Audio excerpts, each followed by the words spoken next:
another episode of Check That Post podcast. Tonight's episode is all about the fathers and their love for their daughters. And I'm your host, Jen, and these are my co-hosts. Marjorie. Queen. Christina. And we are delighted to be here tonight. How about y'all? So, what you ladies got to say about fathers? Well, I guess I'll start. But first, little icebreaker. How was you ladies' day today? Wonderful. Good day? I had a good day. Worked hard once again. Mm-hmm. I was off, so you know I'm good. Okay. My day was a little long, but I'm happy to be here. So, and off. So. Yes, ma'am. Yes, ma'am. But my opinion on the father-daughter or, the relationship, I kind of didn't have one with my biological dad, but I have had a stepdad that has stepped into place and has helped, in tremendous ways, whether it be, for myself, my kids, just the family all together. So, kudos to him. I appreciate you. I do too. So, I really can't speak on, my biological father because I didn't really have a relationship with him, but it didn't really make a difference, because I turned out great. Yes, you did. Indeed, you did. Yeah. So, a question, when it comes to your children, how hard is it to, if they ever ask questions about your dad, how hard is it to have that conversation with them? It's not hard at all, only because it kind of didn't miss a beat with them because of the other father figures that I had in my life, and that did, step in to, be that grandfather figure for them. So it didn't really affect them that much, because they still got that love, so they didn't get it from, him specifically, but they never knew him. Yeah. So you can't miss what you never had. True that. And I made up for a little bit of that myself. Okay. You did. Margaret. Definitely did. Queenie. Story sort of like what Christina had. Had two fathers there, and the biological one didn't have a relationship with him. And but what I did was able to have. I'm very much appreciative of it, and always remember Pops and let everybody know, how grateful I am for his hand in raising me. Right. Yeah. And I think that every female should have that father in her life. Right. Yes. Absolutely. Very important.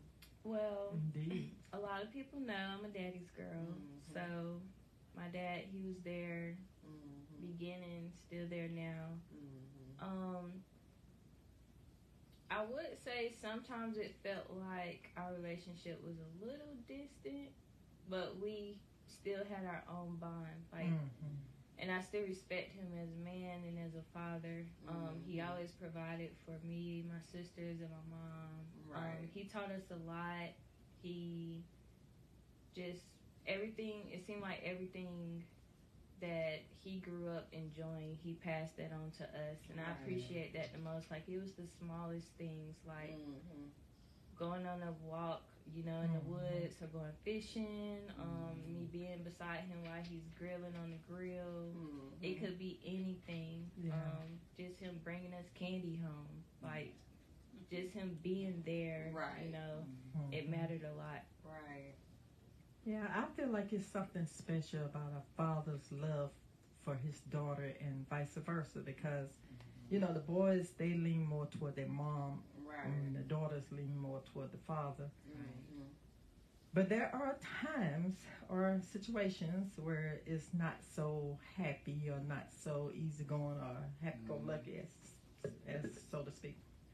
There are times when the father get kind of aspirated, as it were, once he bring that daughter up to a certain age, and then she started feeling entitled because she did have that special bond and was able to wrap him around her finger and have her way. So when she become an age as an adult, she still try to carry that on, and he's to the point where like he's just had enough. And sometimes you have to put them, put them in a space and let them know that I raised you, I put you through school, you have your own children now, and it's time for you to grow up and do your own thing.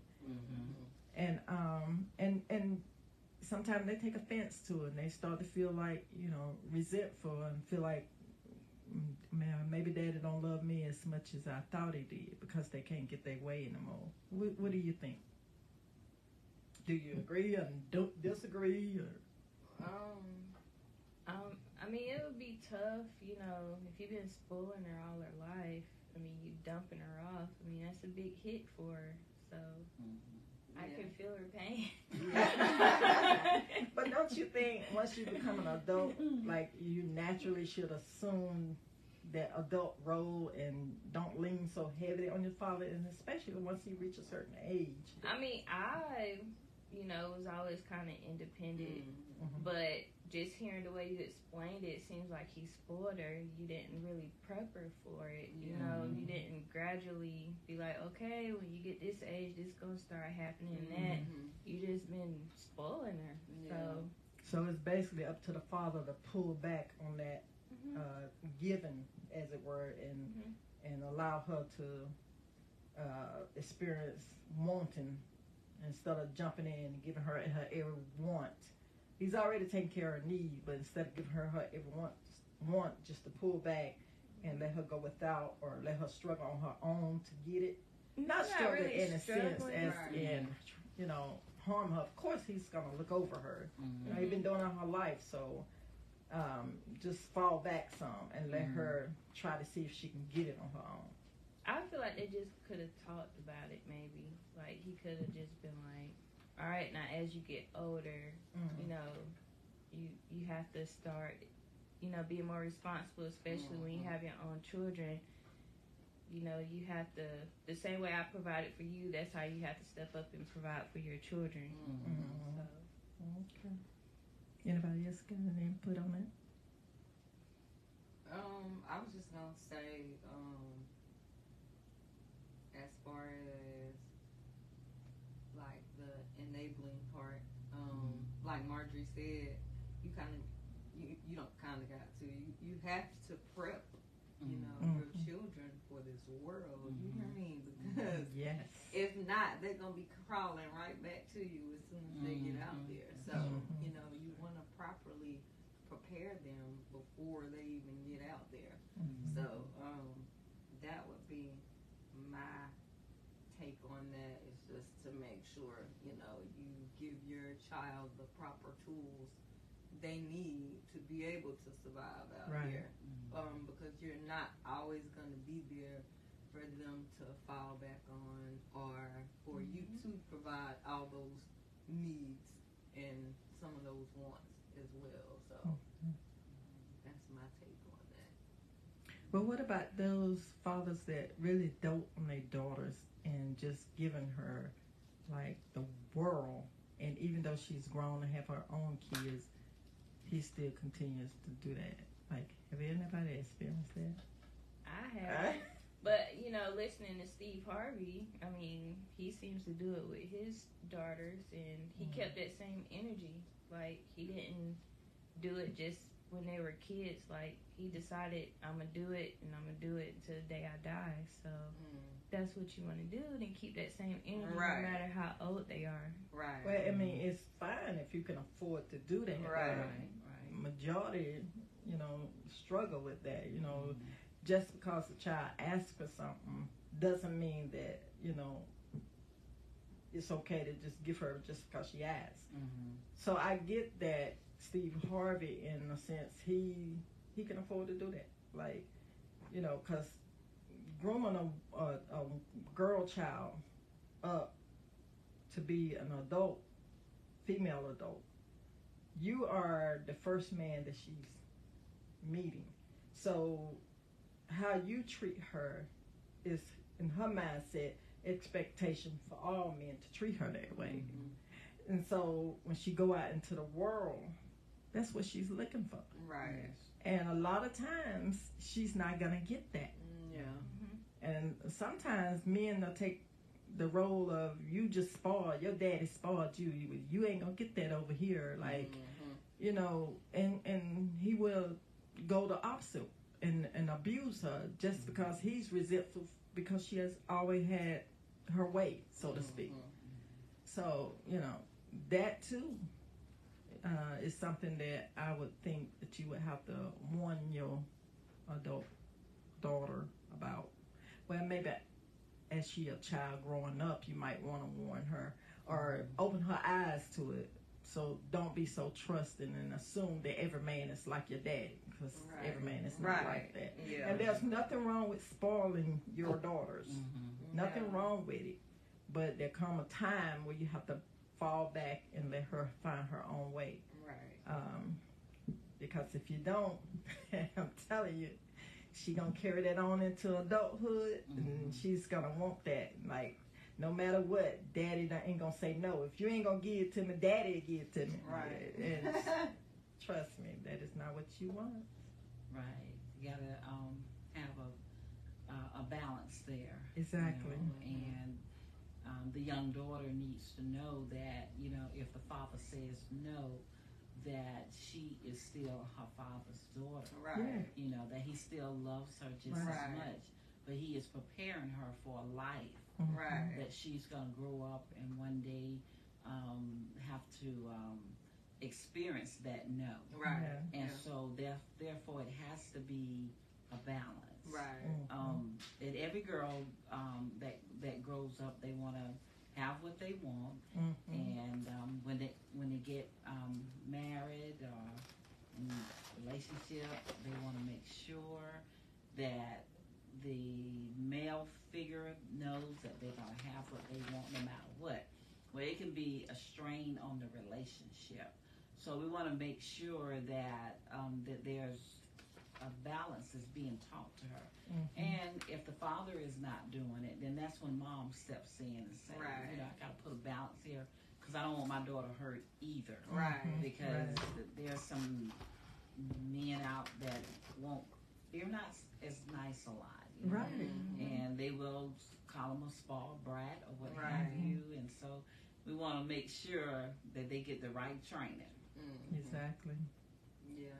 And then they can be jealous, you know, just because of the fact that they know that they can't keep up with, you know, how your daddy spoiled you, you know. So they can just be envious of that fact alone and, you know, treat you a certain type of way because of that, period. But definitely can't let that affect, you know, how you want people to treat you just because of how somebody else feels that they should treat you, or how you can't allow somebody else to set your standard, you know.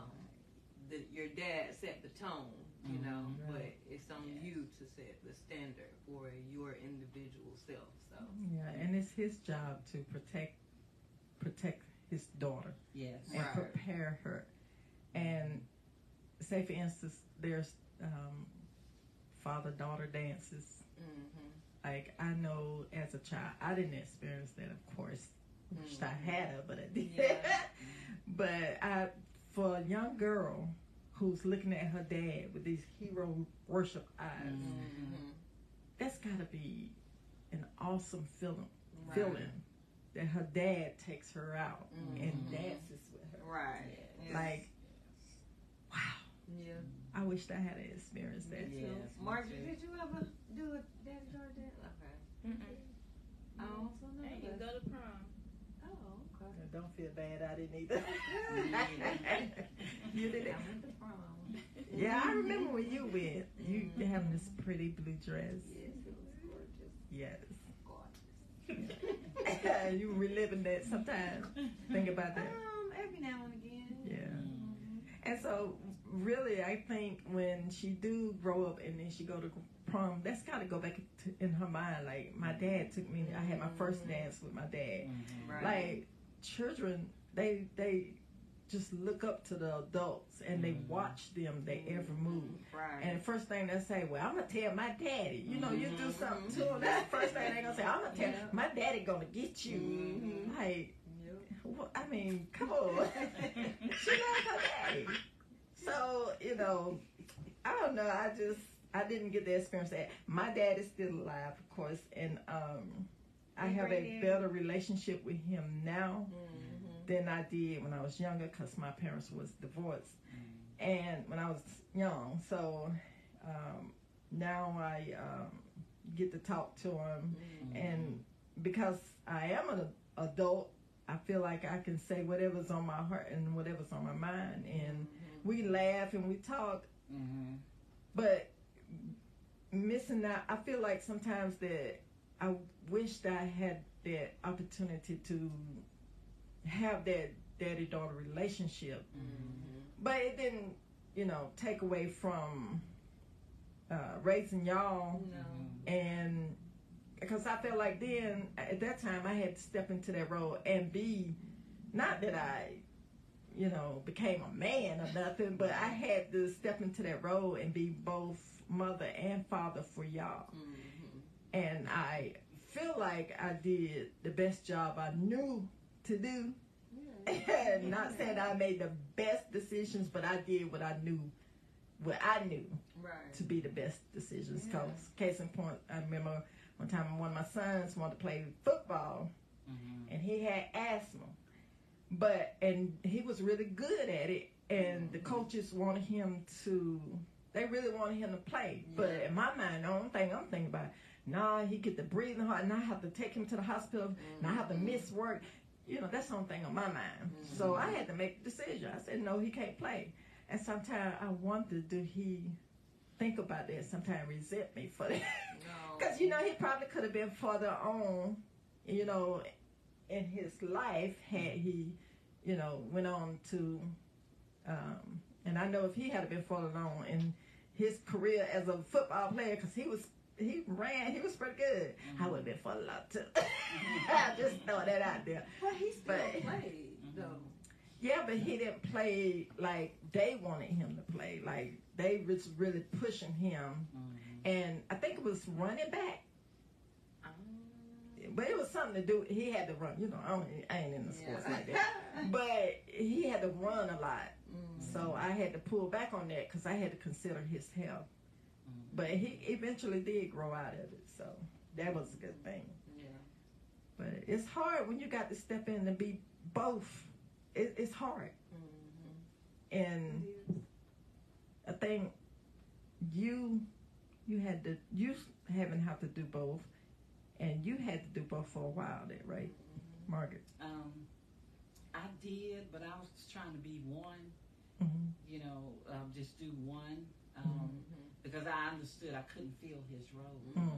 And so to keep me being the queen that I am, I kept being that one. Yeah. You know, and I had to connect myself with others that I trusted, that could be that figure that I needed them to be. Yeah.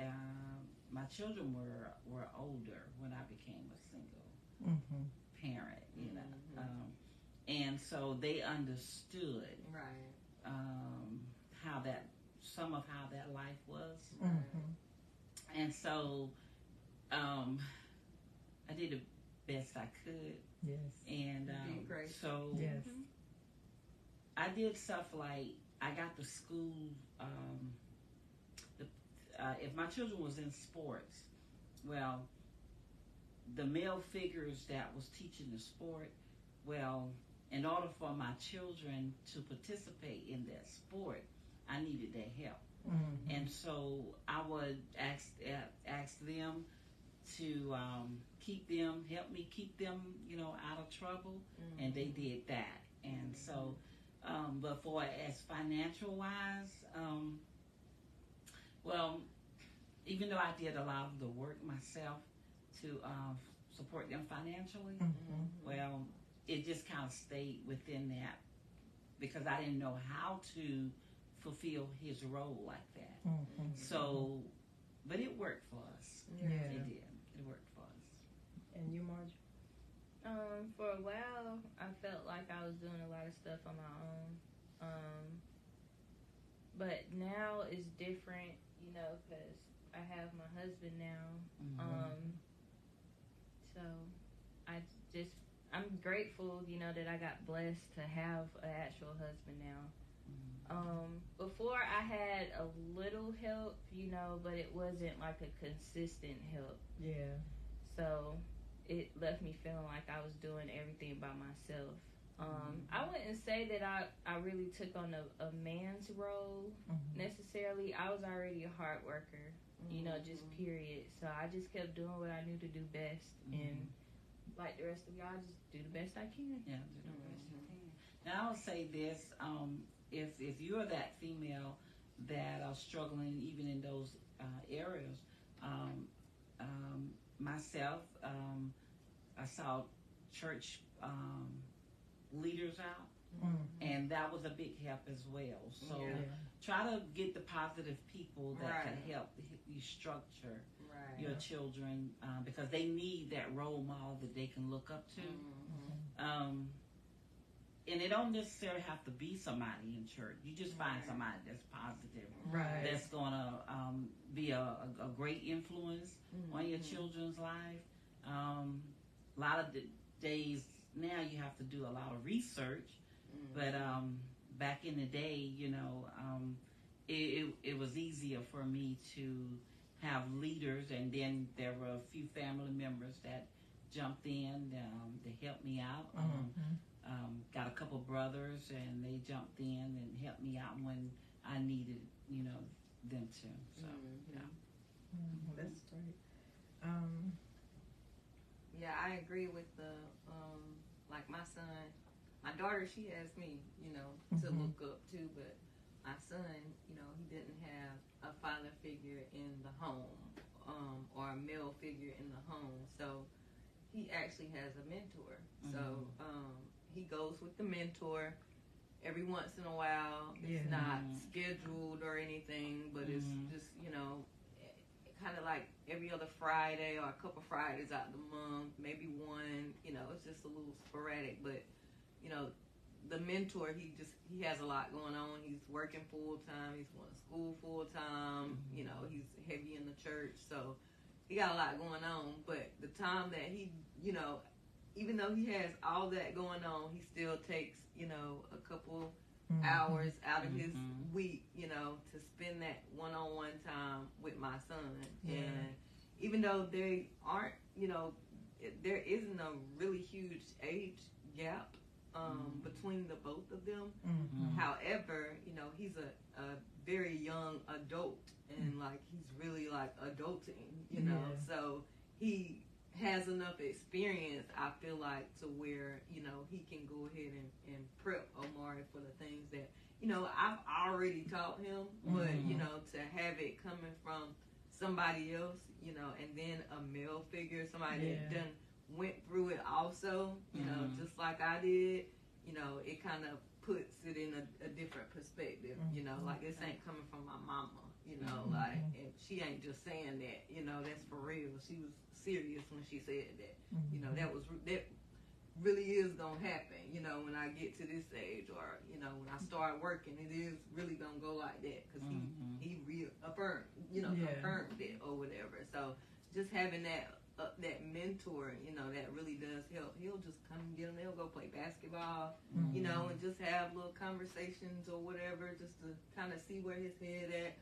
And it ain't like he don't come and report to me and be like, hey, me and Mari talked about this, or me and Mari talked about that. Like, their relationship is their relationship. Our relationship is our relationship, So like, he don't invade, their privacy. you know. So I love it. Like my son seems to enjoy it as well.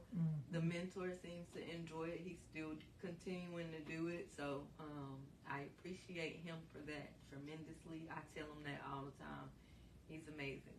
So where did you find this mentor for those that might be interested in finding one for their child? So I honestly just happened to I worked with his father, so he ended up coming to work for me.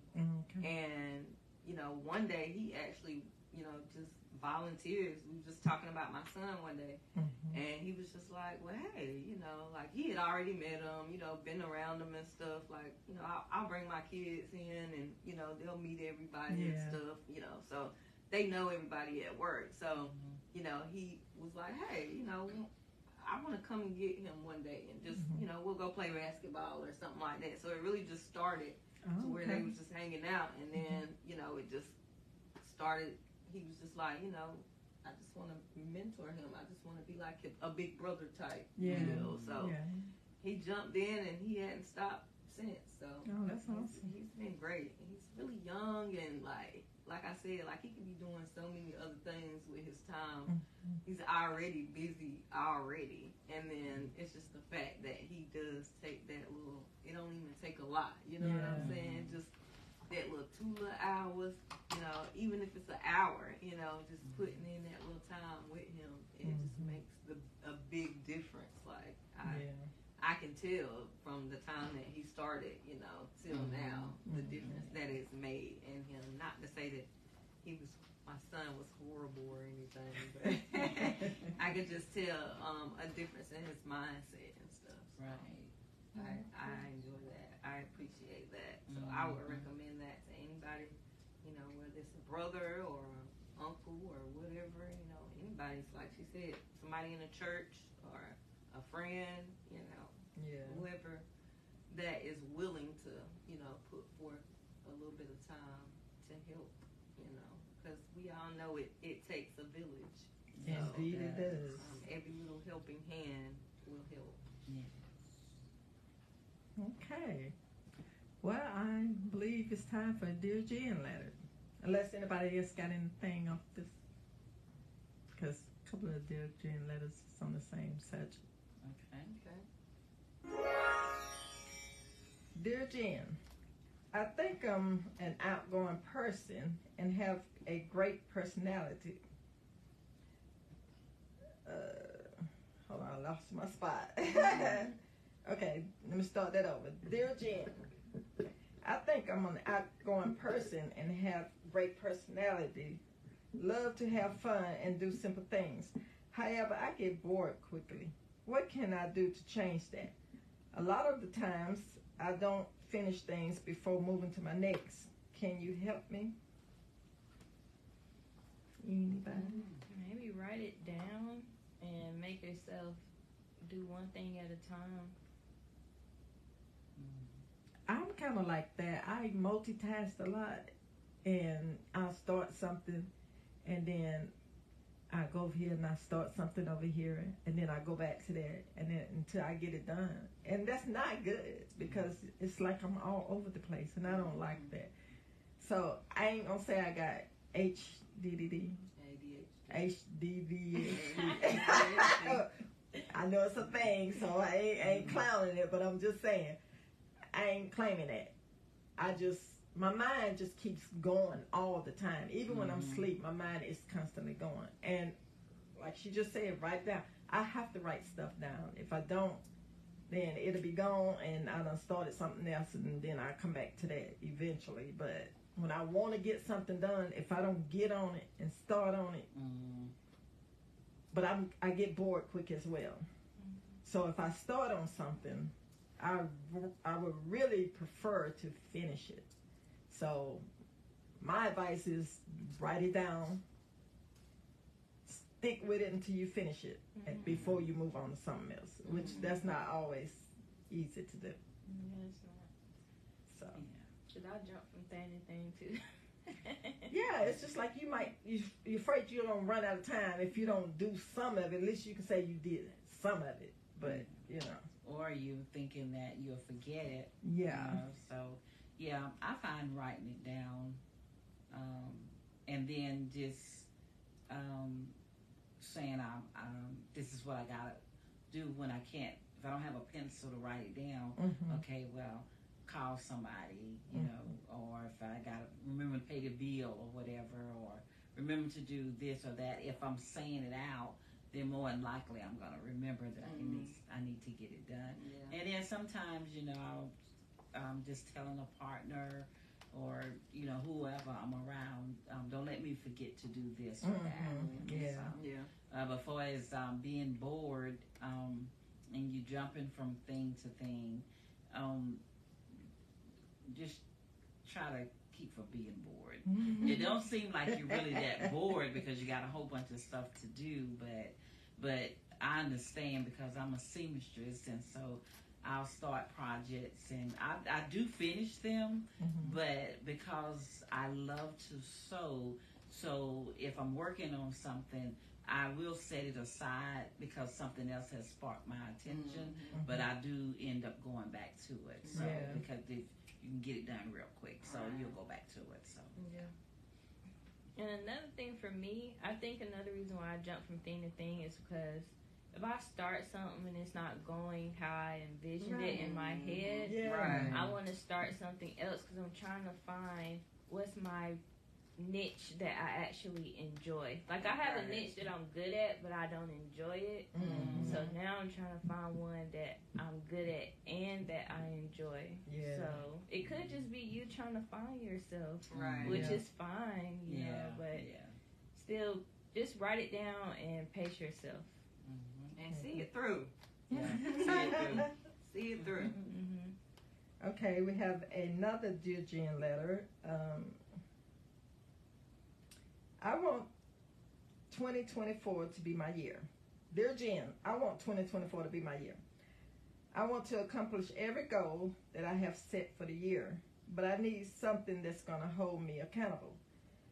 I don't really have anyone in my corner, so it's kind of difficult when you're alone. What are some ways that I can stay on track? Write it down.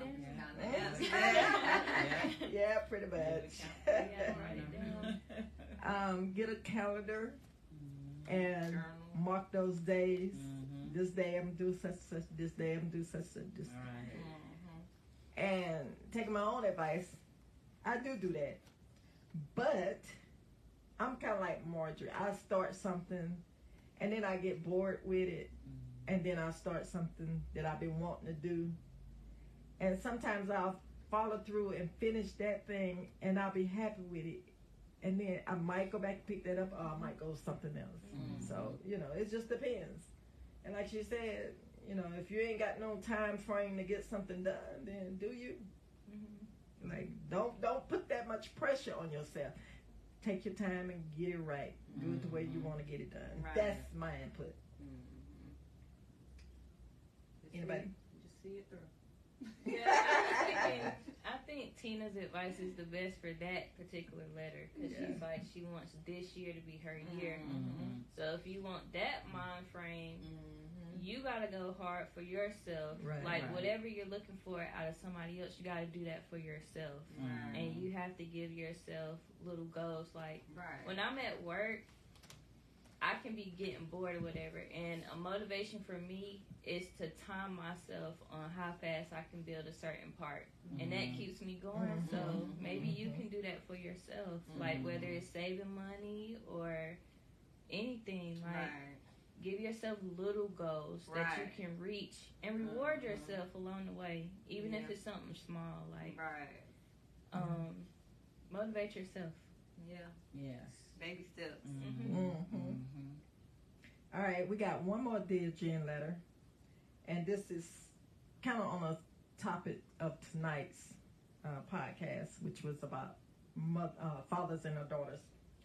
Dear Jen, although I am an adult, I feel a way about my father. My mother and he divorced when I was young, and he never tried to contact me. It wasn't until I was grown with my own children that he became a real father to me and became a grandfather to my children. He has other children with another woman. How can I get past the resentment and anger of feeling like I missed out on something? Wow. My question is, are you able to still hang out with him? Did he mention that? Oh. I mean, join the party. Where are they? Well, I mean, she said it wasn't until she became an adult until he started becoming a real father figure. Oh. So I'm assuming she is in there now. I mean, just enjoy what you have now. I mean, Right. that's all you can do. 'Cause you can't go back in time. Ain't no point of dwelling on the past. Well, first of all, before you can do that, you have to come to a point where you've forgiven that moment in your life. Because you'll never be able to move forward if you don't stop and forgive what happened. Forgive him for not being a part of your life at that time. At that time, you being born here is not your fault. It's that there was some neglect there. And so enjoy the time that you do have. It takes a process. Right. And so as long as you've taken that time to forgive first, then you can move forward with going through the process of the relationship that you have now. Because some people don't get that relationship again. They don't never get that relationship. Something happens and the parent is no longer here, and you never really got to say what was on your mind. You know, and so, and while you having that opportunity to talk to them and spend that time, find out why, because it could be a reason.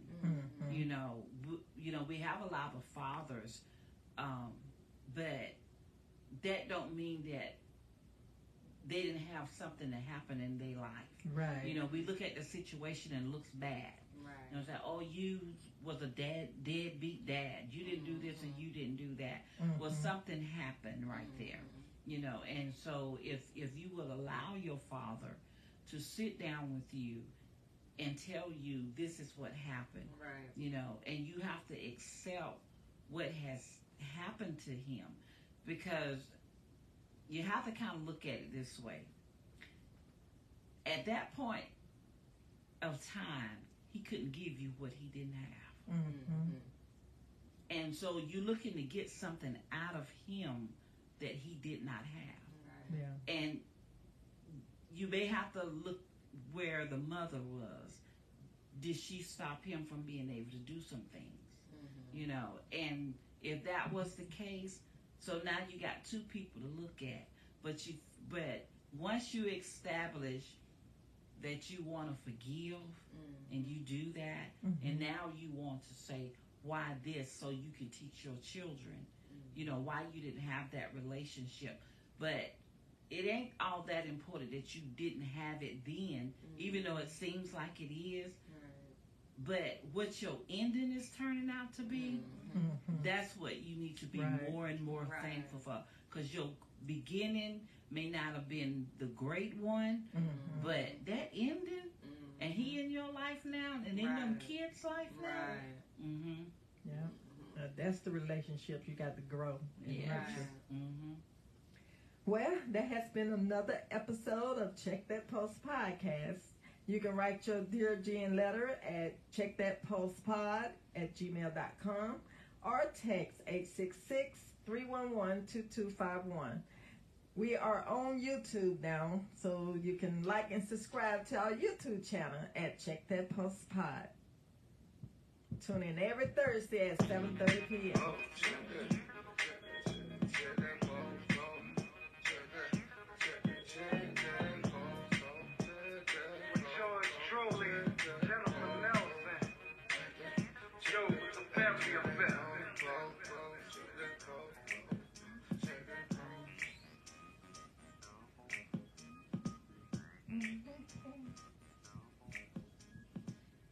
Shake that money, money, money.